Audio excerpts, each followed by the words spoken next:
Alrighty, ladies and gentlemen, boys and girls, thank you for tuning in this week on Boyblue and Bigby's amazing, fantastic blog. Cast. Oh, that's right, blogcast. I'm sorry. Blogcast. Podcast. Podcast? YouTube. Blog. Whatever you're listening to, it could be YouTube, Google, wherever. Exactly. Today's episode is The Fall of the House of Stories, which is a title you came up with. Yes, an amazing title. I love the titles. It's pretty good. They're all great. Yeah, pretty good. So Bigby, ahead, what do you mean by the Fall of the House of Stories? What does that mean? What are we talking about today? I'm glad you asked, Boy Blue. Today's episode is regarding what storylines we believe fell short or let us down or made us repress it in some way, shape, or form. Or some of them that we don't mind repressing. So they would have started out great, and along the way they lost the magic or the feel, or they just gave up. Yeah, that sounds like a good time as we let out our emotions. Yeah, they may be crying. Yeah, there may be several tears. Get your tissues of rage, ready. anger. Yep. And remember, these is our opinions and what we think about these topics and these stories and all this stuff. You may agree, you may disagree. Feel free to comment below when you have the time, or if you can. Also, I think we should say now there will likely be spoilers for some of these. Major spoilers. Yeah, I was gonna say I'll try to keep it generic, but I feel like there's definitely gonna be spoilers. Yeah, I'm not gonna keep it generic. I'm sorry, folks. This is some of this stuff is just like the endings to these is just like it can't be avoidable. Spoiler alert to everybody and anybody is in effect as of now. Fair enough. Maybe if we can put like timestamps or something in the description when we talk about different things, so you can skip over stuff. It's probably we can do that. The first part I think would be easiest because there's not much spoiling at it since I gave up like after the sixth issue. I didn't even bother reading the fifth one. I was gonna say I gave up earlier than you. Yeah. It is the Doomsday Clock Watchmen DC crossover event. It's terrible. It's, in my opinion, it's just terrible. They try to oh god, it's just terrible. Anything to add? Yeah. I'll add some things. So when I heard about Doomsday Clock, I was already pretty uncertain. I didn't think Watchmen needed a sequel. I didn't think that needed to be said. So I was surprised when I heard that. But I saw the creative team. I saw Jeff Johns. I was like, okay, Jeff Johns is cool. Gary Frank, his art is amazing. If there's anything worth getting Doomsday Clock, I'd say it's Gary Frank's art. But then after that, I mean, we'll go into it. So spoiler alert for Doomsday Clock. From what we read, as far as we know. Yeah, issue 2. The comedian's alive, and that's how far I got because after that you're like done. I guess spoilers for Watchmen too. If you haven't read Watchmen, shut this off, go read it. But I mean the whole thing about Watchmen is the comedian is murdered at the beginning. So obviously it's a comic book. It could be a clone. It could be someone in disguise. You know, I Yeah, guess I don't. shapeshifter. Yeah, I don't know. It's the comedian Eddie Blake, I guess, but Well, from I the just sound of it, it sounded like him. yeah, and I when he just didn't said, really yeah. want to go down that road, anyways. You know, like Yeah. you know, to be like, oh, the comedian's alive, and then even if it's not really him, I feel like if A it's cop not, out. it's just kind of a cheap thrill, right? That last panel where it shows he's alive, it's like, Yeah. what will happen next? And I was like, you're not going to get me. I'm not going to find out what happens next because He just gave up. Like, I'm angry. yeah, I was when I first heard of it, I was like, oh, this sounds pretty cool because it was what is it, the Doomsday Clock, like in the advertising ad, like saying coming. What was it, November? Starting November. I was like, oh, this could be cool. You know, like Superman versus Doctor Manhattan. Who's a bigger one, or I honestly want to see Rorschach versus Batman, like the original Rorschach. But then I was like, it could be like a parallel universe kind of thing. Nope. Again, another slap in the face. As soon as I read it, I'm like, that isn't Rorschach. The only original character is what's his name? Ozymandias. Yes, I can't pronounce his name. Adrian I'm just gonna call him Ozzy. Yeah, Adrian Bide.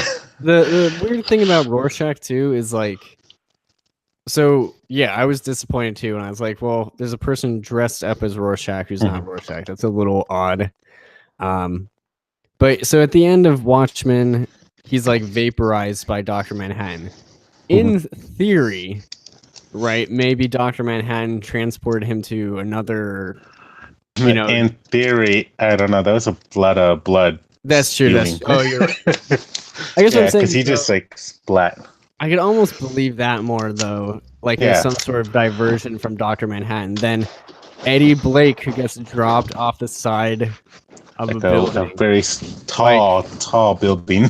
Like he's super dead. I guess I don't understand. Again, a lot of blood. And you read further than me, so maybe it talks about that, but it doesn't actually. It really doesn't. He just pops up. He goes, "Yeah, I'm alive," and he tries to kill Adrian, and then he escapes by. I forget how he escapes. I got bored. I was like, I'll just get the covers. They look pretty, but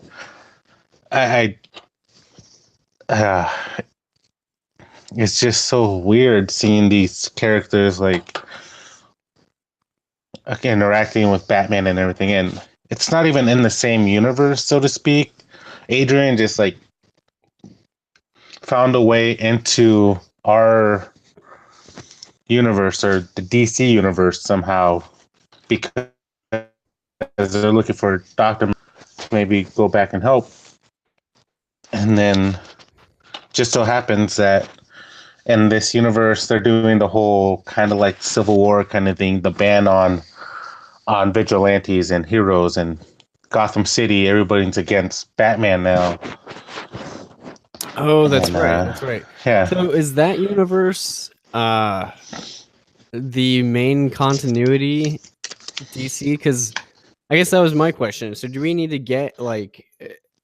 I think I heard that the Jeff Johns Doomsday Clock thing is a part of Rebirth, but takes place further down the line. So are we getting to a point in Rebirth where they'll kind of catch up to that spot where, you know, vigilantes are outlaw and stuff? Actually, now that I'm thinking about it, maybe that's the case, because I'm thinking about all the Detective Comics I just read, and I feel like there's some big Batman backlash towards the end of that. So I don't know. Could be.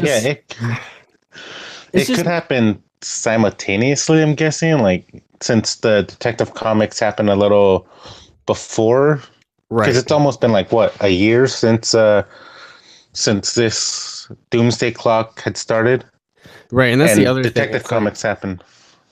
The Doomsday Clock is just taking so long to come out too. Like, it's hard to hold people's attention when it comes out every 2 or 3 months. It is. My attention stopped there.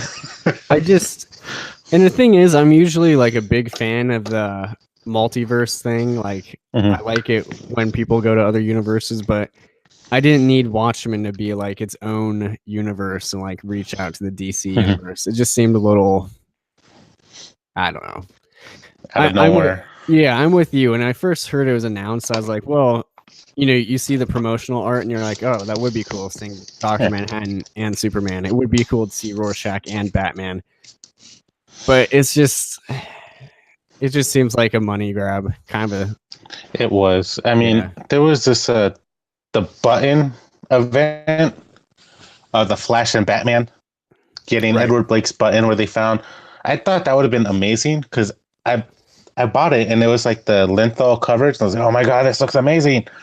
And I was reading through it and I was like, oh, they're actually gonna do it.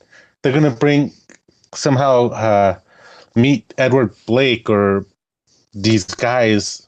Because if anybody's able to do it, it's the Flash, since he's able to run through time, and with his what is it? Oh, what's I think the cosmic treadmill, he could essentially go to different universes, and that's what he does. And I was like, oh, this is gonna be cool. He could actually go into the universe where Watchmen's actually happening, right? Like the events of Watchmen. Like I thought that'd be like the coolest thing ever. Nope. Reverse Flash beats up Batman, which was pretty awesome, and then goes and sees a God, which all we see is like this big blue light or the silhouette of something blue, if I remembered right, as in Dr. Manhattan, who just like zapped Reverse Flash all the way back to his wherever the event and time and place of they're at. Yeah, that makes sense. I remember reading that too, and first of all, the best part was Reverse Flash beating up Batman. Like that sequence where it shows like the time, like it's like 30 seconds or whatever of Batman being destroyed. I liked that a lot. So go Tom King. I'm gonna say go Tom King for now because later there will be some backlash. But and I liked the Reverse Flash like seeing God, like you're saying, and like it's like obviously Dr. Manhattan. It got me intrigued. I was like, this is intriguing. But I don't know. I don't know where they lost me, but it's just I don't know. Another cool thing about that little story arc was Bruce Wayne meeting Thomas Wayne as Batman and the whole what was it, Flashpoint universe. I thought that was really cool. I'm like, oh, that's sweet. We got father and son both dressed up, meeting each other, and that. Yeah, that was really cool. And I don't know. I think I guess there's maybe this is still speculation, but I think it's not really speculation at this point. But aren't they using like Dr. Manhattan? Because if you read like the Rebirth, like kind of issues at the beginning, there's like, Wally West comes back and says like, they've had like 10 years of their lives taken or something. So I think they're trying to use like Yeah, Dr. Manhattan is like the one who took that time from them, and basically saying, I think they're saying like the New 52. Was this 10 years or so of all of their lives that Dr. Manhattan altered or whatever. And I guess my thing is like, if you had a really good story to tell, I'd be down. But if you're just like trying to explain the New 52 and be like, oh, why it looks so bad. Yeah, like, oh, Dr. Manhattan did it. It's like, just move on. You rebooted your continuity. There was some backlash. Take your knocks. You fixed it up. Yeah. You don't have to like tell me why it happened. Like I don't know. Also, there were some good stories in the 52. There was. The Flash was pretty much the standout one, I believe, and the first part of Batman. Right. The Court of Owls. Also, yeah, we will. But again, I feel, and I said this to you numerous times, it's a waste. It's a waste of everybody's time and money to read it. Without Alan Moore coming back, I feel, or Dave Gibbons, I feel like it's a complete waste of time and money, since Alan Moore would know more about these characters than Geoff Johns, since it came from his think tank, which is his brain hole. He thought everything through with all these characters, and I feel like there's no Watchmen without the original writer and artist coming back with it. They should at least ask him, like, hey, you want to be a consultant? You could lead us in the right way to get this story going where we wanted to go. But right. But the thing is, Alan Moore didn't want to. I mean, he didn't even want a Watchmen sequel. You know, like I feel like they should have respected that. Yeah, they should have. But if they were gonna DC, if they're gonna do whatever they want. That is true. But I'm just saying, like if they had a concept, if someone was like in a meeting, like, hey, what should we do next? How should we beat the competition? Let's do a Superman versus that big blue guy, Dr. Manhattan. Like that's how I feel like it went. Right. Like, oh hey, yeah, let's just get Geoff Johns in. Like, at least ask Alan Moore first to see like where he would have gone with it, and then steal his idea if that's what they were gonna do. Oh, Doomsday Clock. Honestly, I thought it was gonna be more Doomsday than Watchmen. Like, oh, they're gonna have Doomsday fight Dr. Manhattan, since he pretty much, can't die, right? Or whatever kills him, he keeps coming back stronger and stronger. And if Doomsday fought Dr. Manhattan, I mean, he'd essentially be fighting God, and then he becomes big bad devil man, I guess. That's an interesting thought. Huh. Yeah. Give him out all day or day. Well, do you want to move on to our next topic, or? Yeah, that's all I had. That's all I had to say about that one. Just terrible. Don't waste your money. It's not a good read. Yeah, I think that's fair. All right. So, do you want to talk more of Jokes and Riddles? Oh God, that one had that was a great concept. I'm not gonna lie, it started off fantastic. Like two of his greatest villains and oldest villains as well, going head to head in like a gang war kind of style thing. That was awesome. Everybody taking sides, and you could see which side who's going with who. Great concept, great idea as it started. And you remember how it focused on Kite Man? Like, I thought he'd be the center point. Like, it's just so sad that they didn't really do much with him, I feel. Spoiler alert is in effect, folks. But the ending really sucked. I kind of really wish they'd done it the way we talked about it. Like,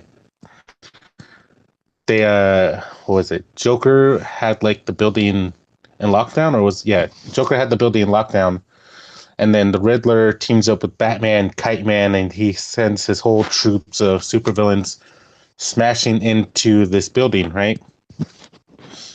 And there's a fight that breaks out, becomes between Batman, Joker, and Riddler. Somehow Kite Man gets thrown out quickly, like I think in one punch, right? Yeah, something like that. Yeah. And then it turns out to be Batman and Joker and Riddler, and they all fight. And it turns out Batman is real upset about the fact that the Riddler, I think, ended up killing the kid. And he's about to like stab him, and Joker gets in the way. And he's like, "Oh, that's funny, ha ha ha ha!" And it was flimsy. I think I repressed that in me. The whole thing, like, so the whole thing being like the Riddler doing all of this whole war and stuff to make the Joker laugh. I'm sorry. Oh yeah, that was so It's dumb. it's so ridiculous. It was Because I think in to some get point the old that Joker back. yeah, at some point in that story, like there's like a flashback where like the Joker like beats up the Riddler or something like that. It's like, dude, that's reason enough. Like maybe he was just mad at him. Like it doesn't have to be like this weird like I have to solve the reason as to why the Joker is not laughing. The It's like greatest riddle, yeah. yeah, like come on. That is stupid. And then second of all, just the Joker stopping Batman from killing Riddler makes no Yeah, sense. that makes no sense. Yeah. Like the Joker always wants Batman to cross that line, and he's about to. Like, I mean, that's a far more interesting story. Obviously, you can't have Batman killing the Riddler unless it's like an Elseworlds, type story or something. But it was just so bad. Like, the Kite Man stuff was interesting, I guess, but that ending was just awful. And like, don't they all have like a big dinner or something? Like, Yeah, Batman and his sons, yeah, and no, not Bruce. them. Yeah, the villains. Yeah, Bruce invites over like the Joker and the Riddler to like iron things out and like Yeah, bring like their whole supervillain armies. I'm like, what am I reading? This doesn't make any sense. it's like, Like, why? Yeah, why would Batman when do this or when Bruce would Wayne? that ever happen? Like that doesn't make any sense. Like it's like, oh, it's tearing up, Gotham. Gotham City. Yeah, Yeah, we have to do anything to make a ceasefire. yeah, It's like, come on, man. You wouldn't invite him over to your house. Like, what are you doing? yeah. I mean, they're more than likely to rob him Yeah, there like than it if they was. had any idea. It's like, yeah, let's. I feel bad because like Tom King, I'm a fan. I Usually like does good stuff. Yeah. I like Vision. I like Omega Men. I like Sheriff of Babylon. But this, his whole Batman run has kind of been not the greatest to me, and I feel bad saying that. But this one in particular, I was like, that was like 12 issues of nonsense, man. Especially with that ending. Yeah. Here's how they should have had that ending. Batman being Batman should have outsmarted all of them and had Kite Man dressed as Batman, and then him beating them up, him like taking him down, and that's probably what would have made Joker laugh out loud. Is that kind of thing? Yeah, I mean, there were other ways to do it. I don't know. I'm getting salty now. And the thing is, I think there are people who enjoyed that story, so I guess I can't say it's like completely awful. Just wasn't for me. Wasn't for you. So, do you have any closing thoughts about the War of Jokes and Riddles? Just the fact that I'm pretty sure that if they had the Kite Man beat the snot out of the Riddler and him do the ultimate reveal that it was him, the Joker would have found that hilarious. That's it. Yeah, That's yeah. the only thing. Yeah. Yeah, I feel bad. I already said I feel bad, but I want to like Tom King's Batman more than I do. And I think I just have to accept that I don't care for a lot of it. So, Yeah. So speaking of Batman, let us talk about the Batman that came before Tom King, the Scott Snyder New 52 Batman. Yeah, the first story arc, the Court of Owls, that was amazing. Scott Snyder like hit it out of the park on that one because it was just interesting to see like these actual not even like physically menacing characters take down Batman. They're just using their wealth and their brains to take him out, and it worked really well. That they, if I remembered right, because it's been a while since I read it, but it's still in there. They like mentally destroyed him in a way. Yeah, it's yeah, they like break Batman. It's really pretty awesome. Like they put him in that labyrinth, they drug him. There's that sequence where he sees like all those paintings. I Yeah, don't know. It's super cool. I loved it, and I think that's the problem. He just killed it on that first story, but after that, it kind of goes downhill for me. yeah, I agree. Like, I figured he was like, oh, where do I go from here? I mean, he introduces such a badass secret cult that towards the end, he's like, I don't know what to do next. Like, how do I top that? Fight to the death with the Joker, which was not as grand and spectacular as I thought it'd be. Yeah, and like the thing with the Endgame story with Joker is, I think the problem is it's so obvious what's going to happen. You know, they're like fighting alongside that. I think they end up calling it a Dionysium or whatever. They're Yeah. fighting near that. It's basically like a Lazarus pit. It's like, well, yeah, they're both going to die. They'll roll into the pit.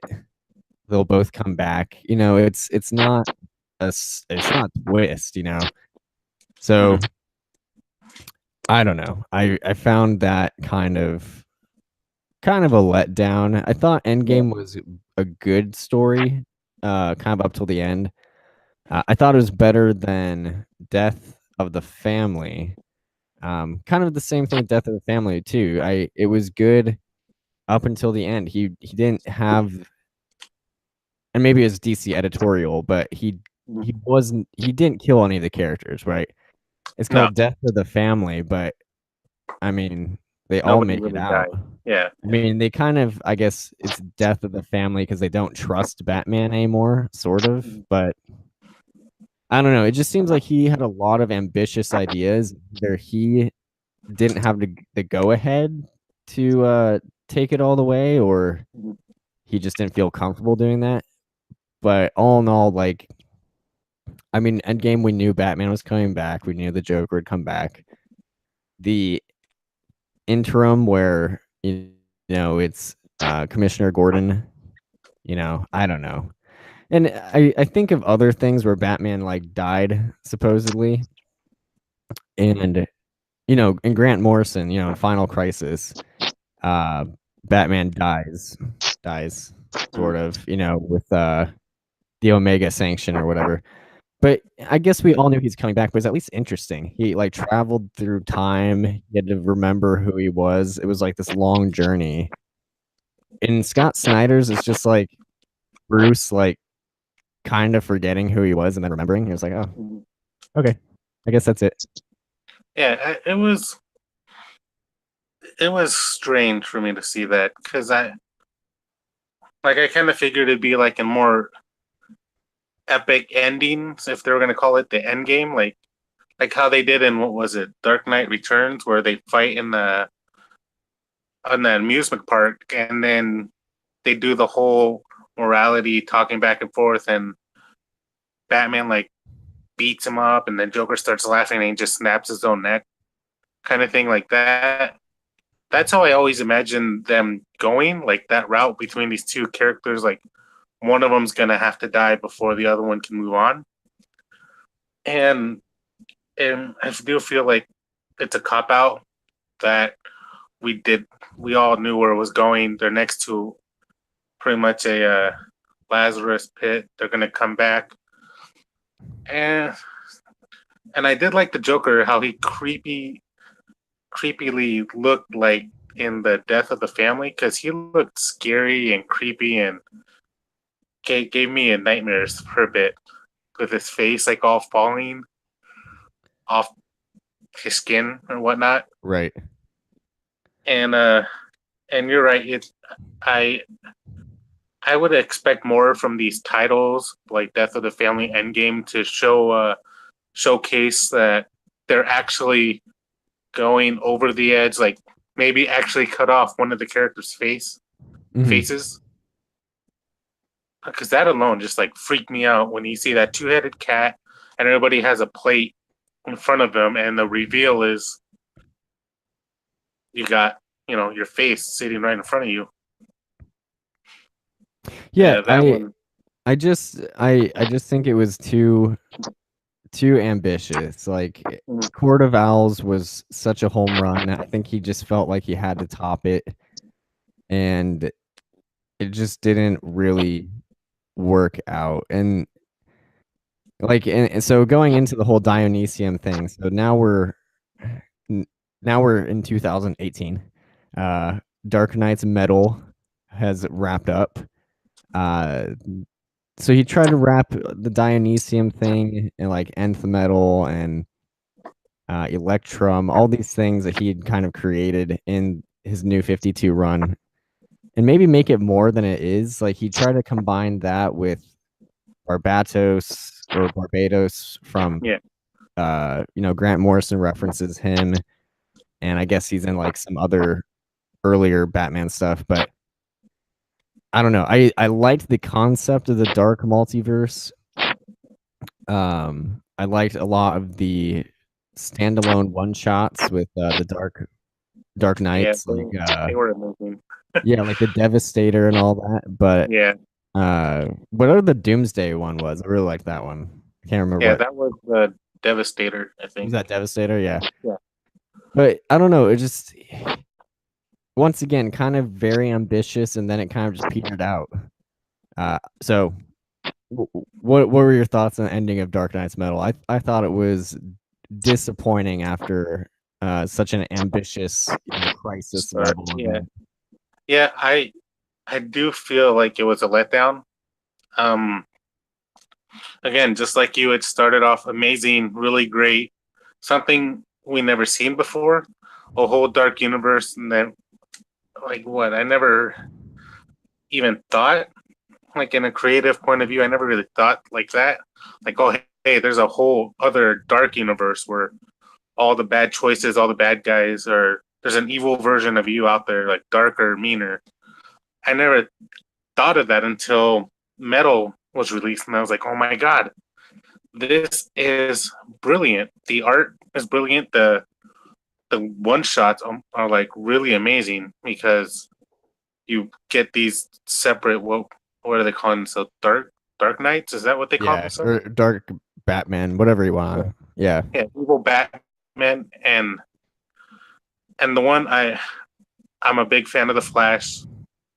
The Red Death one was really cool. I liked how he looked, kind of like the armor and everything, and Batman and both Barry Allen are stuck together right in that way. And I was like, oh, that's awesome. That's a brilliant idea. Batman still has one of his best friends locked in there with him. Then Devastator was friggin' awesome.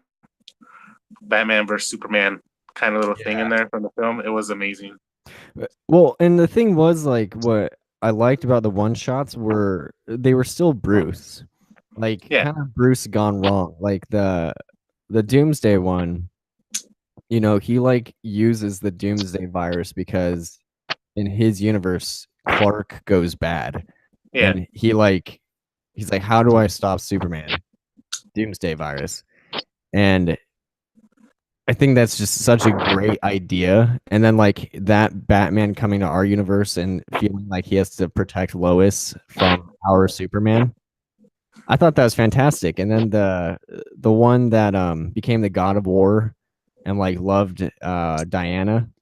Yeah. I thought that was awesome too. Like, so I liked how they were still kind of Bruce. Yeah, they're still Bruce if he just like went too far. The choices he would not have made, he would not have crossed those lines in our universe, but in those ones, he did. Right. Yeah, he's pushed to in some way. Yeah.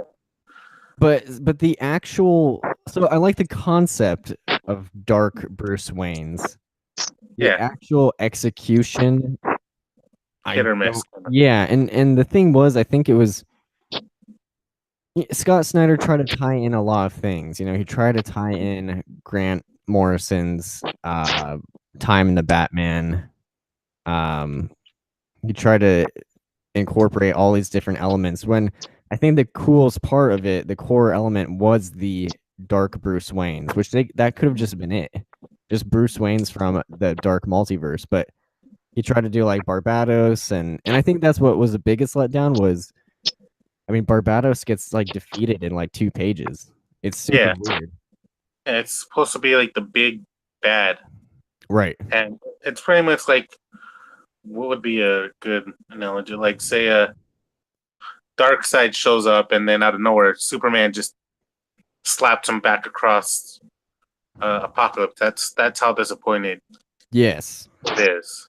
I mean, like it leads up so much to it. So much hype of going, hey, Batman is gonna face this big Barbados kind of guy, and yet out of nowhere, it's just like, oh, the place to defeat him was, what was it? Light, positivity. Yeah, they get like magic metal armor, and I don't know. It sounded more it gets wacky. Like a what was a PBS cartoon? Like, oh, we beat darkness with light. I'm like, what? No. Yeah. And it's just, I think it could have maybe used a couple more issues. I mean, I thought it was strange that the core event was 6 issues long. Mm-hmm. So maybe just needed like two or three more issues, but I don't know. I guess I respected the attempt at incorporating all these different things. The issue that him and Grant and James Tynion and I think Joshua Williamson, I think they all worked on it. Like the Wild Hunt, that is like the nuttiest issue of anything I've ever read, because it's like, oh, I think this part was written by Scott Snyder or Joshua Williamson or whoever. Yeah. And then you get to the part with Grant Morrison, you're like, what the heck is going on? Like, in a good way, but also like what is going on? Yeah. Like it's like, I don't know. It tried to almost be like a Final Crisis sequel or something, and it just, I don't, too ambitious for me. Too big. I'm not gonna lie. The one crazy thing that I saw towards the end was the Batman and Joker squaring off against the Man Who Laughs Batman. Yes. Like the brainchild of them both together. And I thought it was really, really cool how he basically says, hey, I know all your moves. Like, I know what you're going to do before that. And goes, oh, yeah? Here's my wild card, an ace in the hole. Go, Joker. But again, I felt I did like that fight. I did like the idea, but I do feel like the Joker would have been like, hey, Bats, guess what? Yeah, stab in the back. Because that's kind of who he is. Like, right. He'll kill Batman, anybody who's Batman, dressed in the bat suit. And out of nowhere, he just like lets the Joker go fight, and then I don't remember what happens after that. Like, does he lock him up again? Do they like? I don't think they really address it too much, and it kind of starts out weird too, because in the Dark Knight's Forge and casting, whatever the prequel issues are, Green Lantern like finds the Joker locked up in the Batcave, and part of me is like, how'd you get there? I don't know if that's really been like addressed, but I don't know. I think Scott Snyder has great ideas, and like once again, getting back to maybe it being too ambitious, like he tried to bring the Court of Owls into that story too. Like they were like servants of Barbados. Just a lot going on in that story. Like I think you're right. Like he just tried to tie up all his ideas all into one neat bow, but it kind of just became a little sloppy towards the end. Because his ideas do start out amazing, great. It's just the ending. I don't think he knows how to do endings very well. Yeah, I think so, and I mean, I'm intrigued. Like I haven't read all of American Vampire, but I've kind of heard as you go, it kind of teeters. Gets a little bit lesser, so I Yeah. want to read that, but I don't know. I hope that just doesn't become his thing, where he has like really good ideas and kind of like openings, but he doesn't know how Close to it up. stick it. Yeah, Well, it's American Vampire. I am not gonna lie. I kind of ended when I stopped reading after volume 3. So the first 3 are like amazing because it goes Wild West, World War II, and I'm like, yay! And then after World War II happens, I'm like, I'm done. I yeah. won't keep I reading. think I got to volume 4 maybe because I think they were like in the 60s or maybe the 50s, Yeah, something like that. It was pretty good. Um, pretty good. It's not like yeah, great. Pretty good. yeah. The World War II stuff I think was by far the best. It really was vampires fighting alongside Nazis, and they got to kill them. And I just thought that was like an awesome idea. I agree. I agree. Well, do you want to move on to another disappointing story? Yes, I Uh, believe this one has you uh, has you so fired up because it was very disappointing, and I know I read it, and I'm pretty sure I repressed it. That's how bad this one was. It is Spider-Man one more day. Is that that is correct. yeah? You can't remember the title. Probably the most disappointing thing I've encountered comic book wise. And I'll tell you why. Here we go. So, I was a young lad reading Amazing Spider Man by J. Michael Straczynski and really enjoying it. I liked Morloon. I liked Ezekiel. I know a lot of people have issues with Sin Path. That's another kind of iffy storyline, but I could look past that. And then Marvel was like, this whole Peter Parker being kind of like in his 30s and married and happy, it's not really doing it for us. So uh at the time, it was Civil War. Peter had unmasked. The world knew he was Spider-Man, and and Aunt May in retribution gets shot by a sniper hired by the Kingpin, and it is Which awesome because which she was not the target. Peter that's Parker was. that's right, yeah.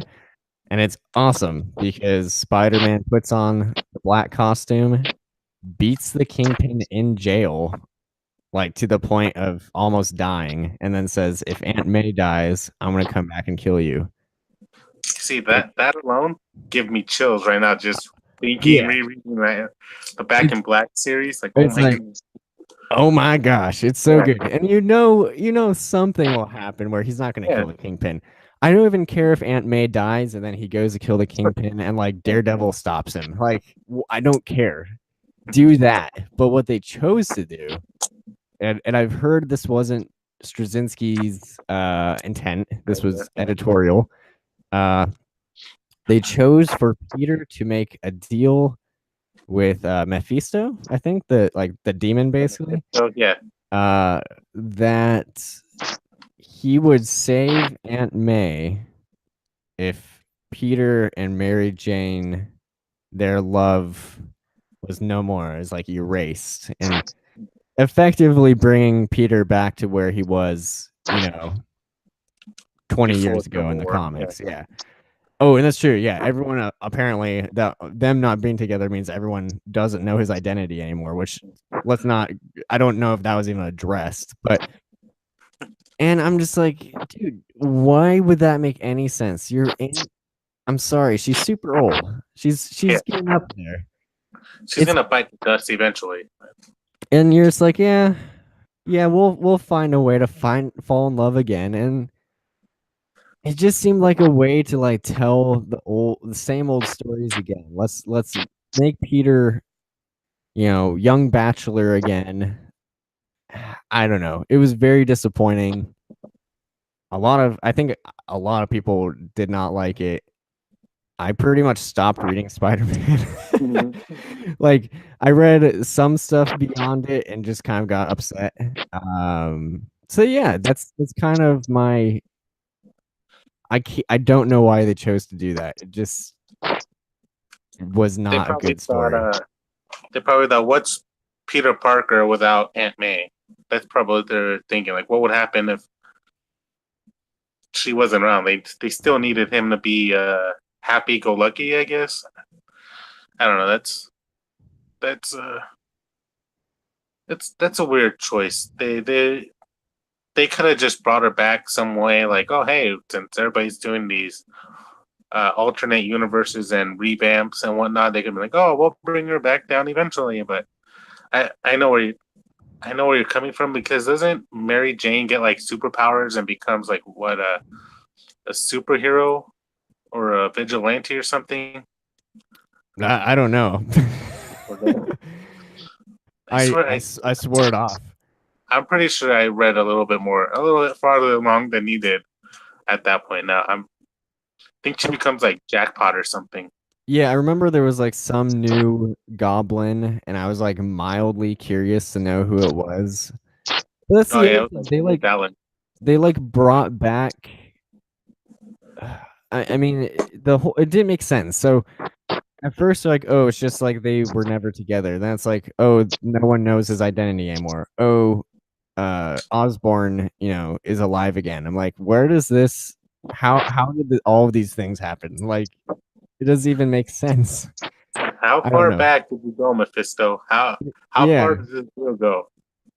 it And just apparently, the only person who remembered was Spider-Man, because I remember reading one point like, "Oh my goodness, did a Mephisto deal get broken or something?" Because I think Osborn was the leader of Hammer at this point. Like he had become a yes. good guy, and he was like, "Oh, we want you to look for pictures, or we want you to tell Spider-Man that we're coming for him," or something like that." And he goes, uh, before he confronts him, he tells him, like, he says to himself, like, I wonder if the deal's still going on. Nobody should remember my secret identity, but yeah, it's like a eh. It was just not great. And oddly, like I just feel like Straczynski's run had I don't know, I liked all the artists on it. Like I mean, I like John Romita Jr. on that run. I know a lot of people don't. I liked Romita Jr. I liked Mike Diodato, who I also think some people aren't fans of, oddly. But then like the new, when they started over basically rebooting, it seemed like the art style they kind of were trying to go for. I don't know what the word is, but maybe like a younger, kind of Like edgier. cartoony ish. Yeah, yeah, and it Yeah. just didn't work for me. It just, I part of me is kind of it just it was confusing because even if that happened, he's still like old, older 20s, maybe 30-year-old Peter Parker. But for some reason, they almost wrote him like he was Teenager. 16 again. I'm like, doesn't make any sense. Apparently, he doesn't age mentally. That's what they're going for. He Right, doesn't yeah. mature. It just felt like they were just trying to harken back to The a golden. different time, yeah. And I get some characters don't really change. Like Batman, I'd say for a while now has pretty much been the same. I mean, but Peter oddly was a person that they've made like age and like grow and have different Mature and different all this stuff. experiences, and they just kind of got rid of all of that. I don't know. The positive thing though is if you're gonna take away anything from this, go read Back in Black. That scene Yes. alone with Spider-Man versus Kingpin, it's so amazing that it's like you're reading it, and he tells him, and I remember this word for word because I keep going back to him, like, oh my god, because he goes in and all the criminals are hanging around the cell block, and Kingpin is like about to waltz right out, and Spider-Man comes in and he tells him, "No, Spider-Man isn't the one who's going to do this." He takes off his mask and the Spider-Man shirt, and he says, I'm gonna do this," and it's just Peter Parker. And to me, that was like, I don't know why I want to say powerful, because it's not a superhero. It's not he's not hiding behind the mask. He's pretty much telling all the criminals like, "Hey, you mess with my family, you're not dealing with Spider-Man. You're gonna deal with the guy that you're attacking." Yeah. That's when he just like pummels the hell out of it. No jokes, like he's known to do. No jokes at all. That's Which true. is Yeah. I remember he's it's, like basically silent during that fight. yeah, the entire fight, and Kingpin's the one doing the talking. He's like, "What? Nothing to say," and he's just like, "Pop, pop, pop," and then, and then after he pummels him, all the criminals are just standing there, just looking at him, and he tells them a warning: his family's off limits, and if you attack anybody he knows, you're gonna feel that pain. And you're thinking the Kingpin's like this really big, strong. Yeah, he's overweight, but he's like all muscle too. Like he tangled with Captain America, Daredevil, Spider-Man, and he can take it. Like he could take these guys' punches. So for him to tell that to a bunch of criminals who are just like non-powered and non-super in any way, it's like you could understand the warning. Like, okay, yeah, okay, Spider-Man, I'm just gonna stay here in my cell and I don't want to die. That kind of thing. And like, it's just really great. It is really great, man. Chills. Yeah. So eloquently told. Yeah.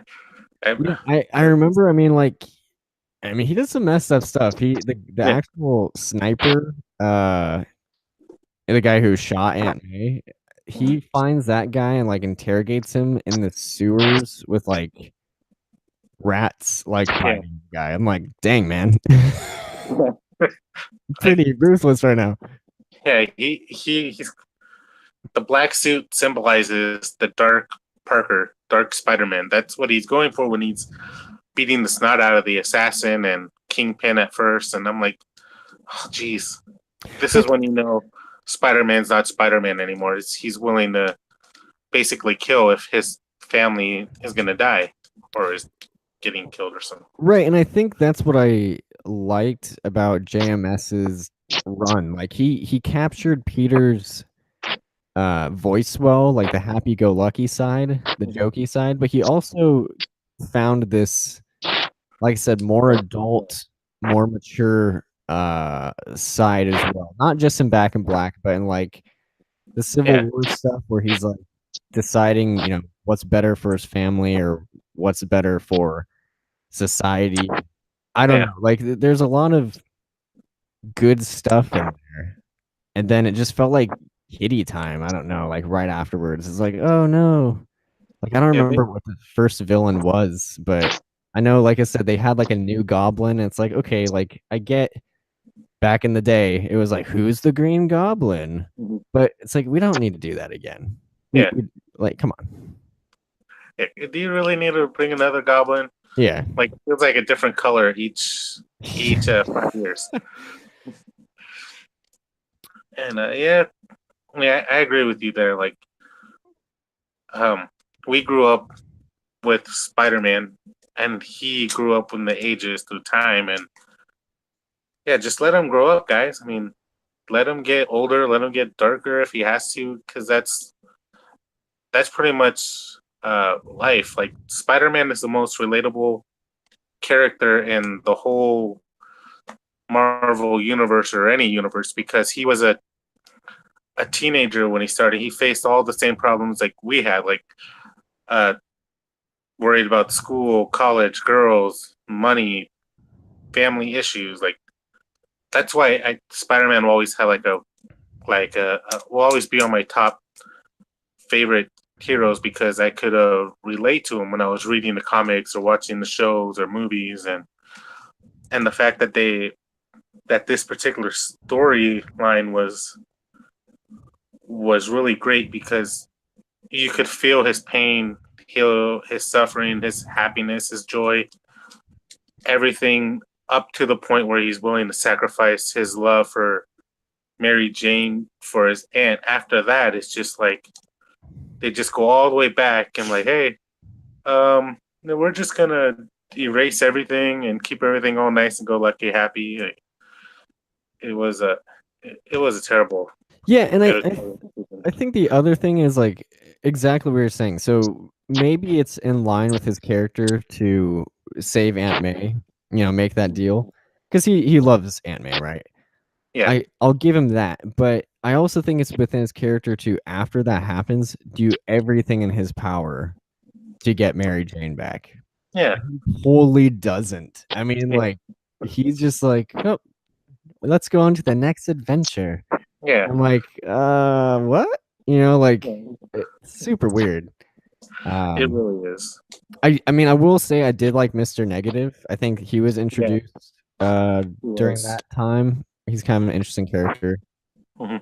But I mean, it's one of those things where I hear people talk about Dan Slott's run and I should give it a shot, but I'm like, the wound is still You're there. not missing it. You're not missing anything right now.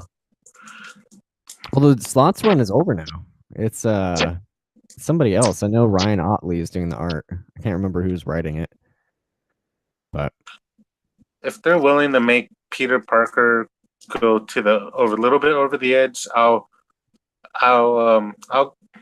maybe go back to reading them because I do read them every now and again. Mm-hmm. But I feel like it's like, what's the point if they keep doing the same formula with him? Like, oh, he sells. We're gonna keep going and going, doing the same thing over and over again. Like, there's no point. Right. I agree. Well, do you want to move on to our final disappointing topic of the day? Yes. All right. So, sad to say because I love this series. I also love the series. So the our BoyBlue and Bigby name is taken from Bill Willingham's fantastic series Fables. Now the problem is Fables is fantastic for how many volumes? Maybe like 11, 12 volumes, something like that. Yeah, and then like around 12. Yeah, and then it gets okay. And then the ending is kind of not very good. And yeah, it's not. So the issue I have with Fables is his initial story that takes that 11 volumes to complete is so good. I mean, he could have stopped there. I actually was a little surprised that there were more. But it just seems odd. I guess we're talking spoilers, so I'm going to talk spoilers. So Snow White and what's his sister's name? Rose Red. Yeah. Their relationship at the beginning is rocky, and then they get better. I mean, I'm not sure if they're ever like on the greatest of terms, but they get there. And then at the end, there's like that bizarre, like apparently the magic is like making them be enemies, and like they have to like duke it out. And there's like this whole thing where they're choosing sides, and there's like a war brewing, and it's just so weird. It's such an odd way to end that series. Like I don't know. It's they get like magic armor, and one is like the armor. Yeah, one black, the other red. Yeah, and then like they're about to fight, and then they are like, "Oh wait, no, never mind. We shouldn't do that. We should just not see each other very often." Like that's their solution. And I feel like that's everybody's solution with family at one point. Yeah, and like it's super weird because the magic is like, oh well, our mother, killed all her sisters or something super bizarre. Like you're just like, what is going on? It's kind of like I think it was like a Highlander moment. Like you kill one, you get their power. It splits up. You kill the next one, then the power distributes. I'm pretty sure that's what it was, and I also thought that was like really super dumb, just to get power. Like, oh, we'll kill this one. Oh yeah, our curse goes to you, children. Now you two can Exactly. fight. Yeah. And the Uh, thing was the kind of directly after those 11 volumes, there's the crossover with Jack of Fables. I ignore that oh, don't completely. tell me that. Yeah. Yeah. Then there's the Mr. Dark story, which is okay. It's kind of like the part where I'm like, it's all right. It's not great, but it's okay. And then Mm, there's like the Cubs and Toyland thing, which is actually, in my opinion, great. That made me like almost cry. Um, yeah. and then there's the volume, I think it's like 19, 18 or 19, just called Snow White. That one's also great. I really like that one. Like her original Prince Charming like comes and like doing bad stuff. Yeah. And I'm like, okay, we're getting to like a good, I think it feels like we're getting to like a crescendo, a good ending. Mm-hmm. And then it's just takes a left turn and goes just bizarre. Like I've already said, but I feel like it just it's so frustrating because it was such a great series. You know, it ran for like 150 issues or something. I mean, it's long. Yeah. And and it's like, okay, if over 150 issues you're going to have your ups and downs. I'll give you that. I just really wanted the A ending great to be ending. Yeah. satisfying, and it was not satisfying for me. Yeah. I think the last page was like a splash page of everybody, Bigby, Snow White, and then the kids and all the wolves and everybody in Fables, and then Rose like coming in, going to say hi to him. Right. Every Yeah. like 10 years or something. Yeah. I don't know if they like explicitly say that, but something weird. Yeah. And like even that, like I wanted to be moved by that more. You know, like Mm-hmm. you've just read 150 issues of these characters. They're I mean it's an amazingly written series. I mean, like most of it I love. I love all those characters. And I really wanted like the ending, the goodbye to be this Like an emotional actual, yeah, experience. goodbye kind of Yeah. thing. Yeah. I do like I don't remember what it is. I do like Bigby and Snow's like last whatever their last like little piece of dialogue. I liked that, Yeah. but um I don't know. I just wish it was better. You see, my issue with it is like with you, I agree. Like 1 through 12, the main story arc against the what the name, Geppetto, Yeah. that was amazing. I loved it. The whole war, the great conflict, that was really great. Like you weren't kidding when you told me it escalated or like it went Right. up there. And then 13 was that the introduction to there was that crossover that was really pathetic. The only decent part was seeing the badass Big B Wolf turn into a little girl and tearing people apart. That's That's true. I probably the only remember thing that. worth it. Yeah. After that, I did not like the Mr. Dark little thing. I kind of was hoping that was Dracula because that would have been cooler. That's true. That's true. That would have been cooler. But I'm just like, an unstoppable guy like that, and then he gets like what's her name, the nurse. He makes her hot, and she Oh yeah. becomes like That's yeah, yeah. like there was just so much potential for it. I guess like I expected more for that little story arc, and then it went to like with you. I agree with the Snow White, her backstory, loved it, kind of thing. Like it was like her trials, the way from her being a kid, being taken away, then back with the seven dwarves and all that shenanigans. I thought that was really a great novel. Was that a great book? Yeah. And That was after like that, the 1001 Nights of yeah, Snowfall or whatever. Yeah. yeah, and then again with you, a letdown, the great battle between sisters, and they just like, you know what? we actually love each other. We're not going to kill each other for some dumb old curse. We're better than this. I'm like, which is what I wanted to happen like way earlier.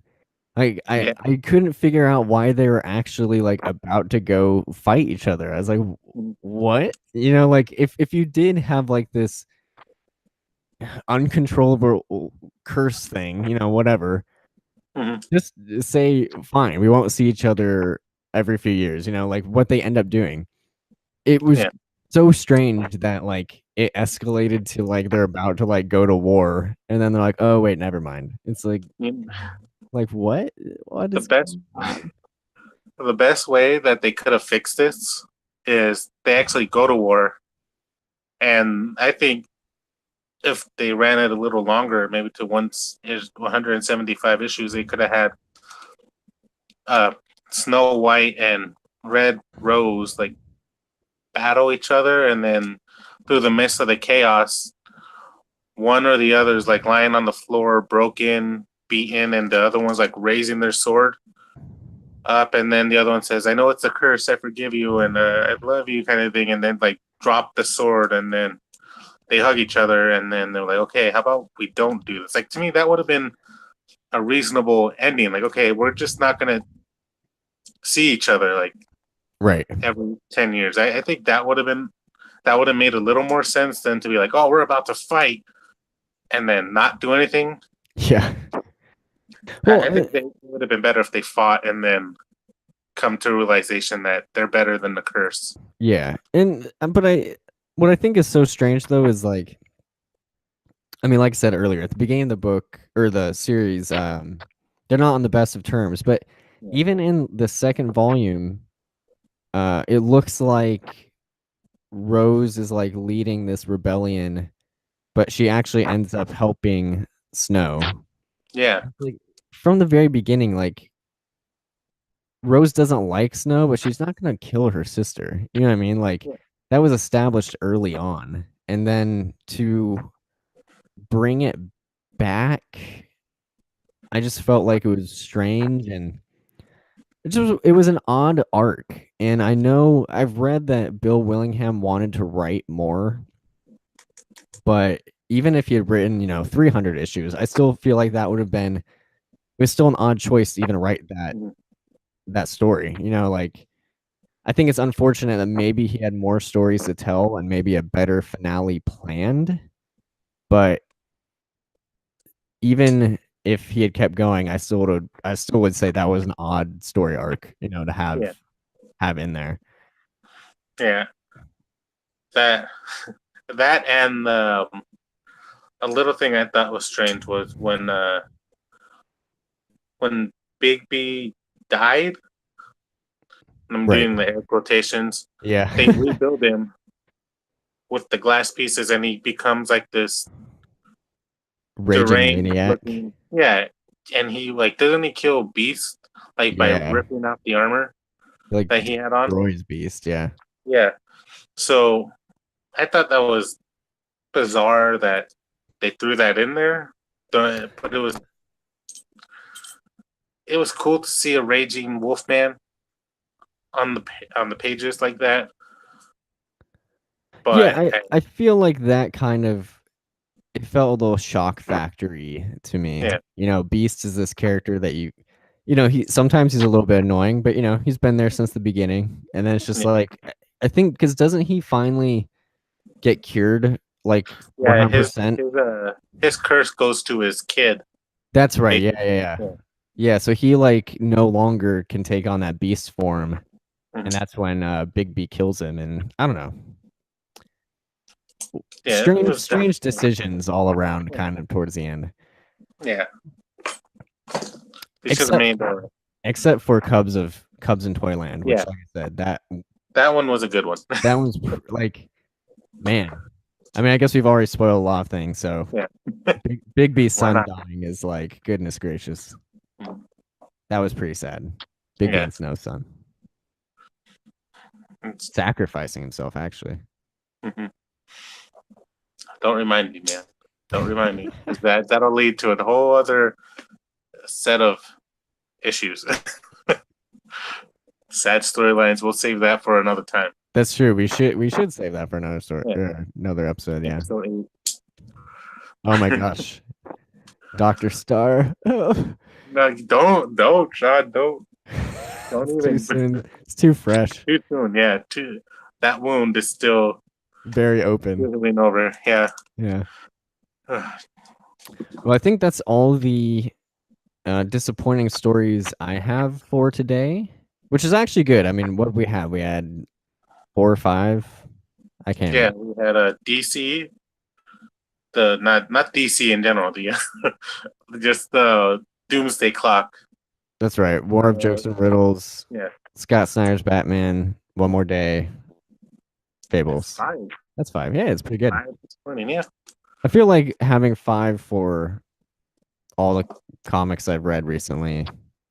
That's pretty good. It's a good number, yeah. Because like 5 for you, and then 5 me, and then depending on if they were like the same kind of thing, I'm guessing. Yeah. Well, very good. Or very just good. saying 5 in general. Oh, I'm good with that. Yeah. I can't think of any more giant disappointments I've had. I'm pretty sure we'll do part 2 if we find any exactly. other disappointing storylines.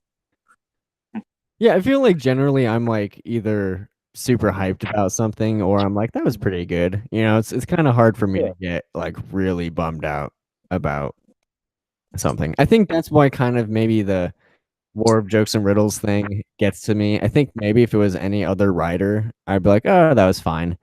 But because it's Tom King and he's just crushed it so much on other things, I've just super high expectations for him. Yeah, I know what you mean. Like if it's a writer that you think can do no wrong at all, and then out of nowhere, the big slap in the face, like what? But you were amazing with all this other stuff, and then that's what I feel like. Yeah, that's how I feel too. Yeah, and I think that's how it felt with Fables too.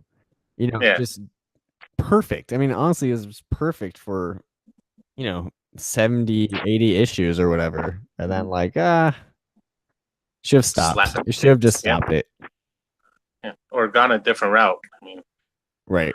I mean, honestly, I think he should have just stopped after that first main story, but what do I know? You ain't no writer. I ain't no writer.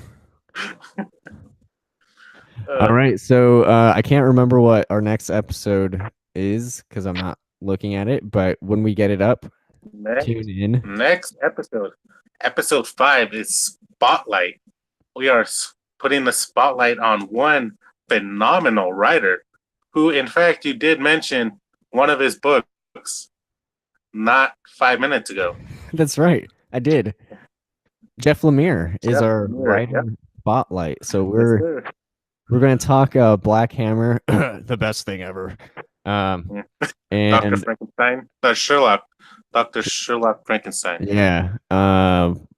Dr. Star, also in the Black Hammer universe. And I think we're talking a little bit of Descender, maybe? I can't remember. Yes. Or we could just make this a Black Hammer episode. I'm fine with that too. We'll figure it out.